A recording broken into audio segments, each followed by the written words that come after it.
Ọ ga-amasị anyị dịka anyị ma onye bụ onye ama ama adịghị ezo mana ọ nwekwa ndị ọzọ ga-na-elele anyị na-ekiri gị n'obodo ndị ọzọ dị iche iche obodo oyibo ma onye ndị ọzọ na-asị ka ụdị agadaga nwoke dị ihe onye dị ihe ya ka m matakwa na onye ọ bụ. Ọ ga-amasị m ka ịkọwatara anyị onye bụ na onye bụ n'ala Igbo. Kpakpando daalụ. Afọ mbụ Prince Nathaniel Uzoma, President Ọhaneze Ndị Igbo Ekiti Steeti, Treasurer Ọhaneze Ndị Igbo Southwest, Treasurer Ọhaneze Ndị Igbo President in Diaspora. Kpakpando, mana ka mbidogode na gị nwa Kpakpando n'onwe gị, mana asị na Igbo sị na onye furu ugo kiri ugo na anaghị afụ ugo bata. Since I wee mechaa Igbo Day n'Ekiti, afụbeghị Kpakpando. So etu afụ Kpakpando taa dị very happy. So were na-enye Chineke ekele maka na ihe anyị mere taa mere nji wee fụkwa Kpakpando ọzọ. So ihe mere na mgbe anyị kelere Chukwu dị n'aha Jizọs.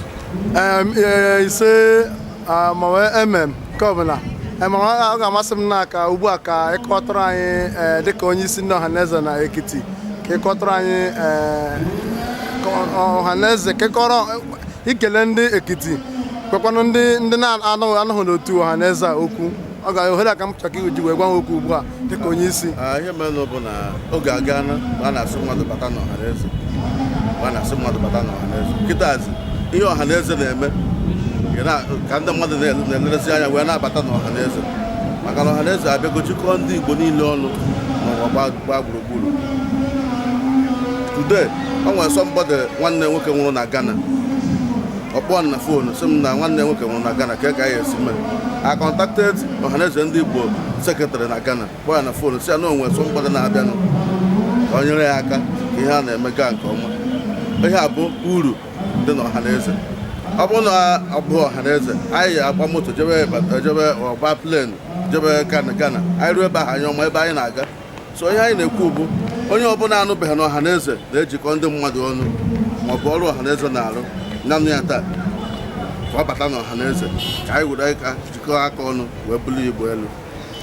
Ọzọ ka ibi ya na mmechi kere ihe ị ga-ekwu maka Ezigbo Ondo kunu bịara ịkwado ihe maka mmemme nwa ya n'ụbọchị nke taa, kere ihe ị ga-ekwu maka nwoke a.